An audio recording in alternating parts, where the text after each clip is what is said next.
And let's go to see the chat, which is very active, and it's active because of the quality of our participants. We have some questions from Mr. Kalokerinos to Dr. Maritza. Is it beneficial or not to live in cities, human clusters? Yes, thank you. Thank you. I have also answered this question on the chat. If it's beneficial, we have seen it as from the beneficial view. So people gathered in urban areas where we have all the businesses centered there, and a very good educated man labor in urban areas. So yes, it seemed to be beneficial for the past years. But now we have to see it through new lens, and these lenses are the complexity lens, because the projections say that in 2050, 68% of the world's population is going to be urban. So it's a huge percentage. It's not a percentage that we can just not see it and not meticulously study it and revalue our processes, our leadership processes, our technological processes, our policies, in order to address the issues that will arise in the near future.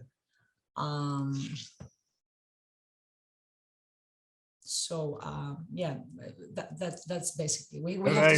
Can I add something to my question? Yeah, of course, my pleasure. I am not quite sure if it is good that we have moved all to big cities or not, but this is not my comment. My comment is that the big cities were not ready to absorb all this huge amount of citizens. Is this correct or not? Well, I must actually agree with you, Professor, because our systems are very hierarchical and they are not ready. COVID crisis has clearly set that on the table. So our systems are hierarchically structured, and they cannot address all the issues that arise. So we didn't have these two things, cohesion and brokerage, as I have shown in my slides. So we didn't actually manage all this complexity by this massive entrance of citizens, urban citizens. So yes, it was not well planned if I can say so. It was not well planned and structured. Yes, we moved people to big cities, which were not ready to absorb them. Yeah. Then we increased the temperature around the big cities, and then the higher temperature has all these effects which we saw today.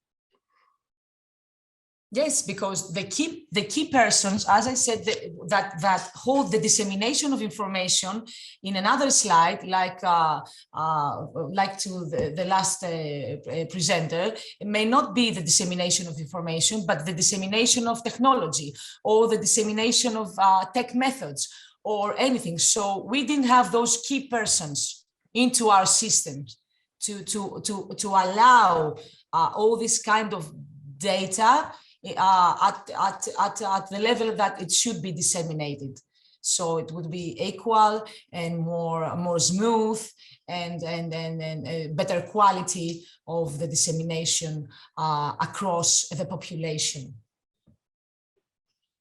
Yes, thank you. This goes together with my next question. Urbanization contributes to climate crisis. We all agree to that. Do we have any solution? This goes for all presentations today. Microphone.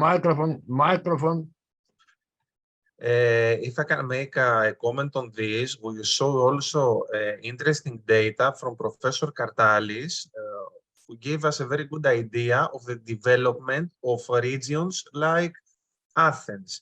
We have an overpopulation of Athens, which means more people crowded in a small region. So this means more pollution. But on the other hand, we have a very weak rural development in the other regions of our country. So I think that in order also to handle climate crisis, we need another model of development, of economical development, which will be focused in the eparchia, in the provinces of Greece, not only in big cities like Athens or Thessaloniki.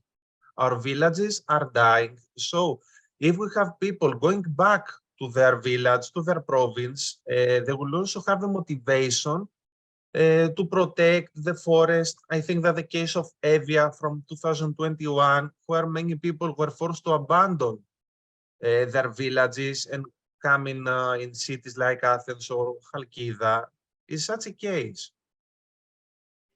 Yes, So it is very easy to say that we should go back to your village, but is it possible? Is it practical? it must be sustainable, actually. Yes, it is, but can we do it now? Now, no, we cannot. Okay. It's a long-term plan, I think, for the next 20 to 30 years. So there is no solution now. From the lectures I had, I can see that if we build more parks in Athens, and if we have more trees, then maybe we will reduce the effect, maybe. I have a question for Dr. Maritza about it is about the metaverse.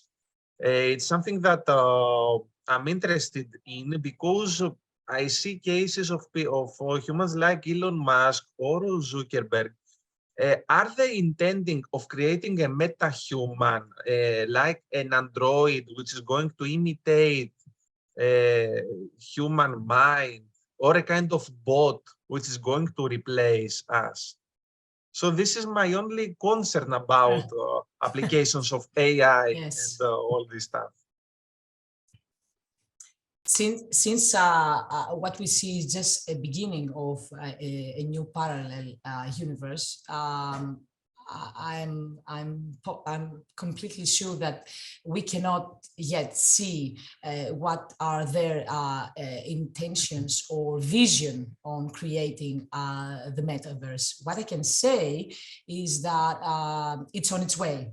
So there is this massive gathering, this massive data automation from health to societies, to cultural footprints, to our preferences through the social media. All this data automation is happening, and it's going towards a specific pathway.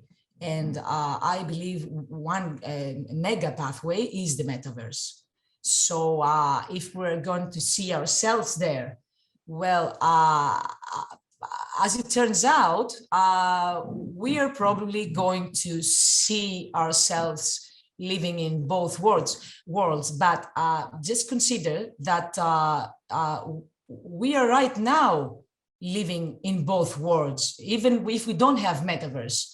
And we are actually taking great care of ourselves on the internet, on the social media. Some people prepare and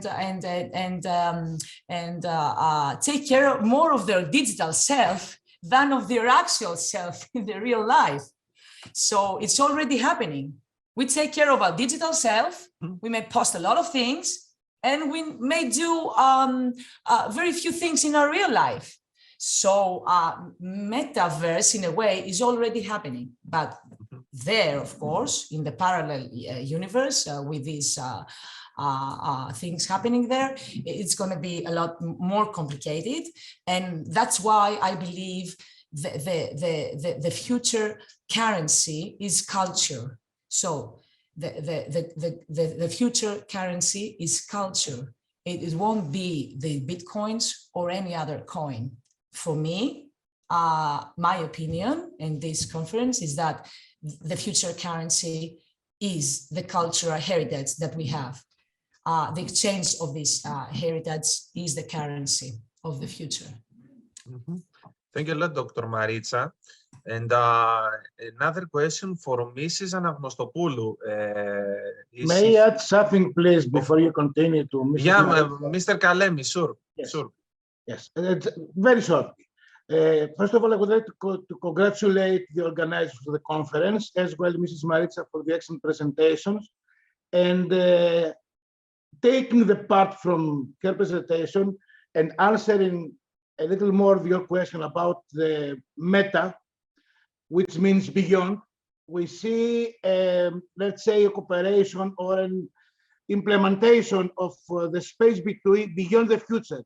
That means we're making steps to new planes of existence, new experiences. As I'm going to make to my presentations tomorrow, I'm going to refer to the rights of robots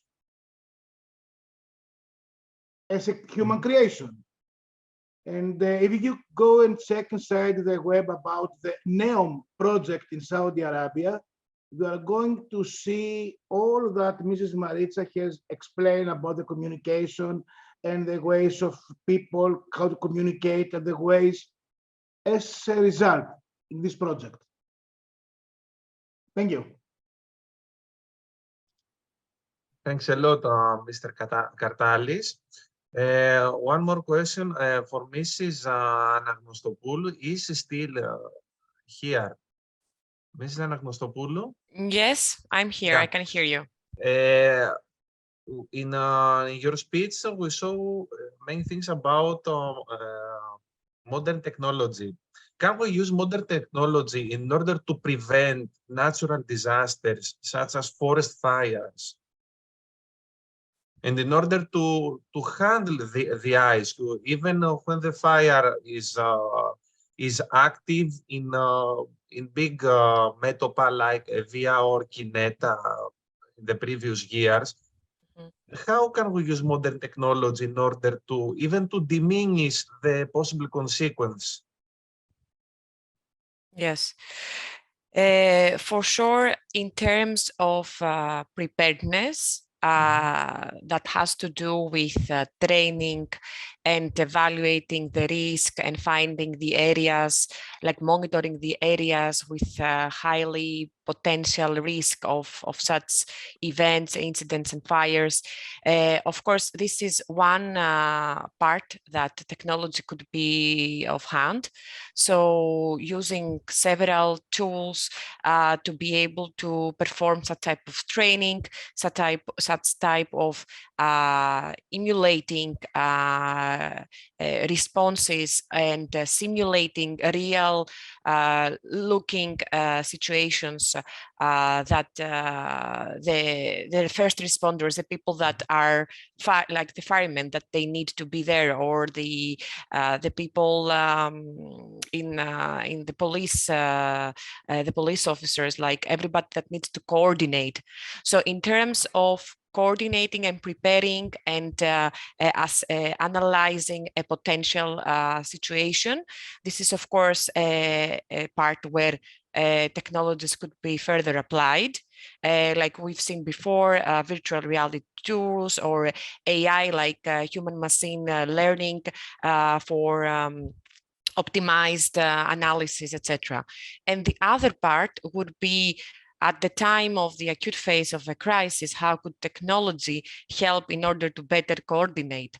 So here we come across a very interesting issue that comes as a coordination coming from the people that need, the actors that need to take actions and take care in order to respond to the crisis, the first responders, but also the people that are experiencing the crisis. So whenever and with the use of the social media and the web too, and the communication technologies, we have this new world of like citizens being involved in sharing real-time information and tagging events, like when a fire is starting or something is being noticed, then so they can act as soon as they see something, they can take an action. And being aware and having several information coming from several sources, this could already increase awareness of a situation. And then like this crowdsourcing that comes, information that comes in real time, raw data, that so people could be used as sensors, then it could be used to provide some extra information. They can even share locations. So, and if we are talking about more trained citizens, they can even provide services and tasks. So as long as they are also aware and citizens are also being involved, this type of technologies could also work and be really, really helpful in order to have as fast as a response possible. And of course, communication technologies, in order to coordinate such strong collaborative efforts, is of course of significant importance also here. So the key word, in my opinion, is citizen science. People getting involved in science and not just reading article journals or anything. They should be involved, and I think that we can start from schools. And also I mentioned once more the case of the pandemic, where we saw that many people, they are scientifically illiterate, actually. Yes. We don't have basic knowledge on many fields. Yes, it is important to build upon building awareness and the citizens being more sensitive into and trained around this type of disasters. For example, it might be a common idea that earthquakes or typhoons, let's say in other areas also, they are the most common disasters or the ones that they have the most effects. But in reality, the floods and the fires are the ones that are adding up to a bigger effect or impact, or incidents that are happening while you're transferring sensitive materials. These are these are even more often incidents that can happen. So even on that level, being able to know, to be aware, and also to know how to act. It can be as simple as reporting an incident through a social media account, and this could eventually help the correct stakeholders into collecting information that could have a major impact in how we respond to such incidents. Thanks a lot, dear colleague. Also, another question for Mr. Polidoros. I'm also sensitive on his case because my first degree comes from the Faculty of Philosophy, so we are very familiar with protecting our cultural monuments. Do you think that there are some cases of cultural monuments in Greece which are, let's say, more vulnerable, like the Acropolis, like the Delphi, or anything else? You showed some data, but I would like to see something more specific on that, like the pillars of the Olympian Zeus in the center of Athens, which are exposed to chemical pollution.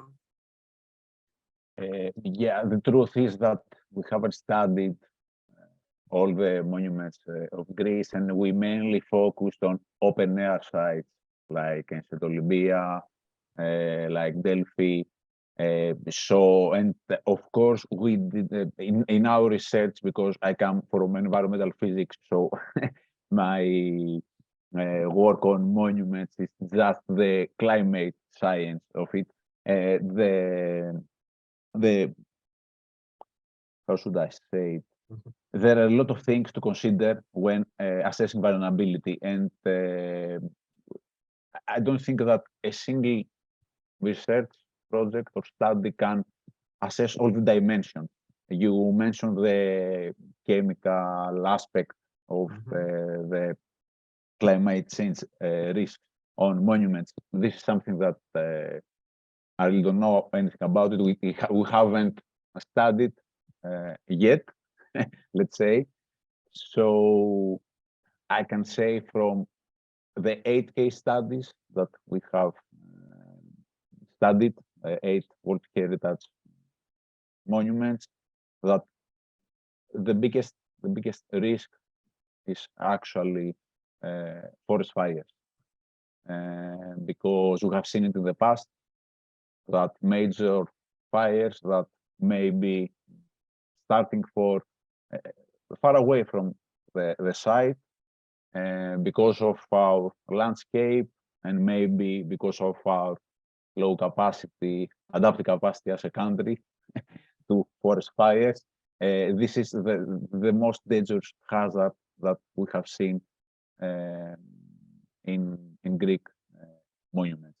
I'm not neglecting other hazards such as floods or heat waves, but you know, these are not maybe as catastrophic as the forest fire. We have seen that in ancient Olympia, major forest fires passed through the site 2 times in the last decade, 15 years. Yeah, and this is something very difficult actually to adapt to. I think that this year, this season, major efforts was done in ancient Olympia to cut all the forest fuel surrounding the area, but in reality, it's very difficult to adapt a major, let's say, contribution from the local community, the citizens, and the government in general should be done. The need is needed to protect our cultural heritage.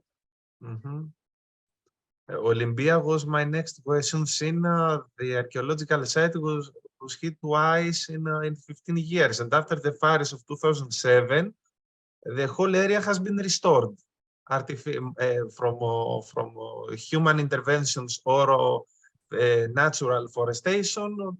I visited Olympia in 2016. The situation was pretty good, but I don't know what happens then. Yeah, but so we had a forest fire in Olympia again recently. Yeah. It didn't affect actually the archaeological site, but it was very close once again. Yeah. I have another question for Mr. Mouzakis, who spoke about the sustainable use of renewable resources.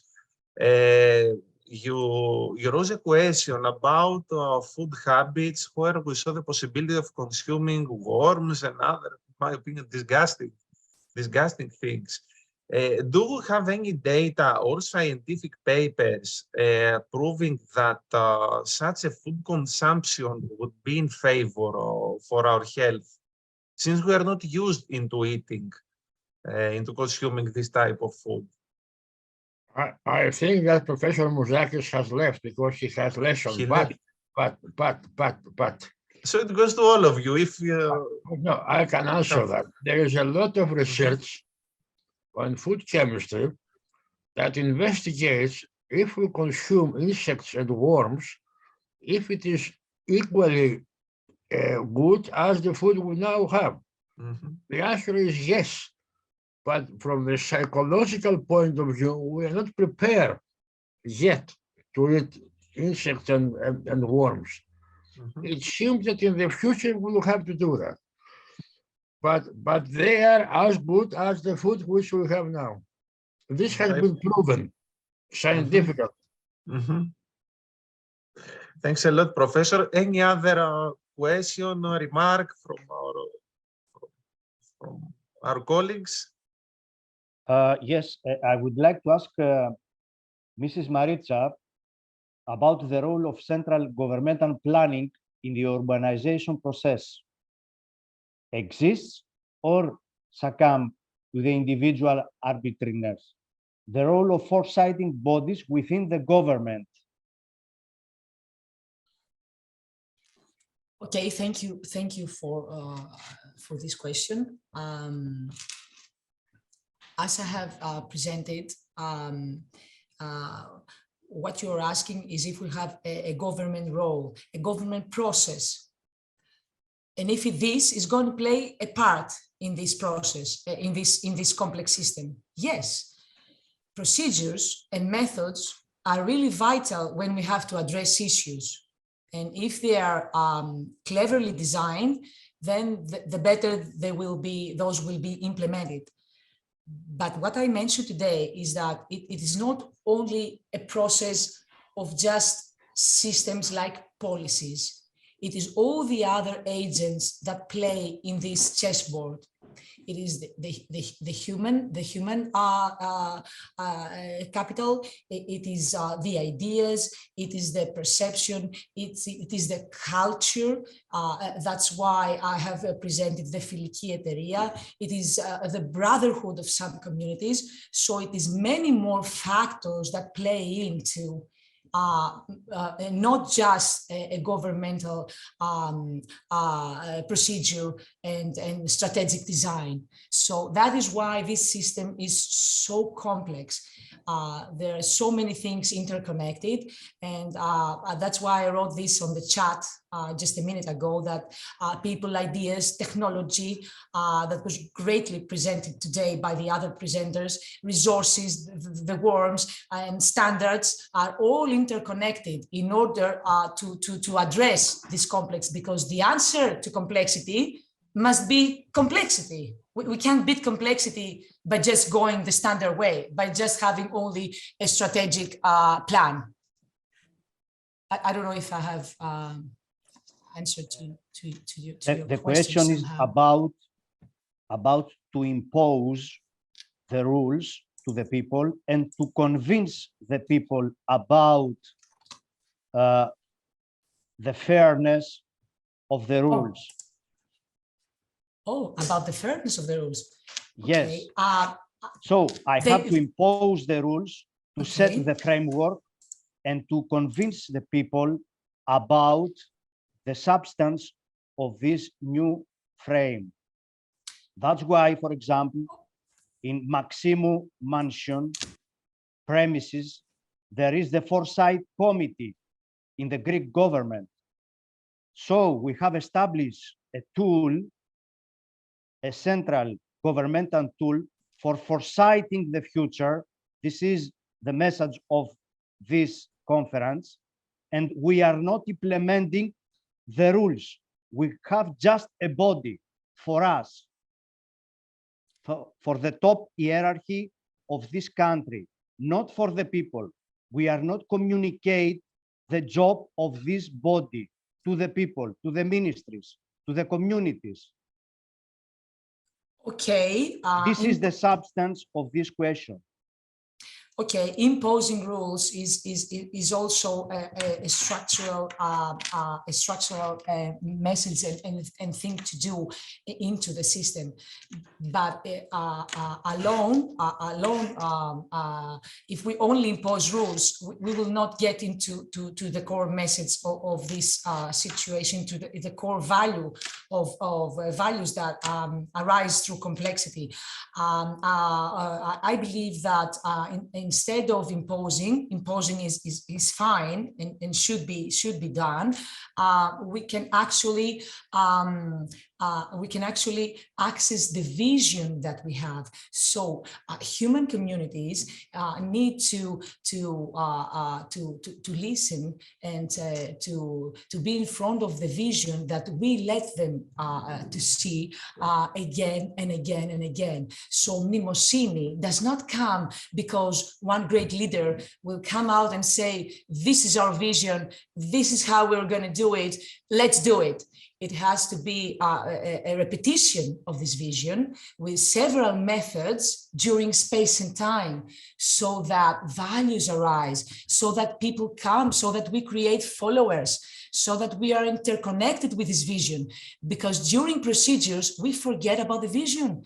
And we have seen this in the microscope of an organization. When we look at organization and you ask the first line employee, why do you do all this? why do you come to work every day? And they cannot actually answer this question. You know, they're so dedicating by the day-to-day management, by doing their job and going then home, that they cannot actually see the vision of their organization. So if we remind the vision from time to time, then we will help all those people not just follow to the rules, not just, but being actually there, being part of this vision, being part of this bigger plan, that being with us towards the achieving goals, common goals. That's why I talked about friendship or brotherhood or teams or clusters, human clusters that are actually interconnected under a common vision. Okay, and one last remark. During your presentation, you referred to the leadership role as directing things. I think that the right meaning, the right word is motivating. According to my knowledge, leadership is motivating people, is not directing people. Otherwise, we are going to management process or to command process. Motivation is one part that leadership does. Directing towards common goals. That was the meaning of direction, not of course of direction in the framework of management, because leadership is a completely different word than management. Management is procedural, while leadership has includes a higher entity. It is of higher ontology. It is on the sphere of supreme values. So I just mention it as directing towards common goals. We need to have common goals, and leadership directs primarily human beings, and then all the other agents, of course, in the system that we have to actually see and acknowledge them, that they take part into the process of our system.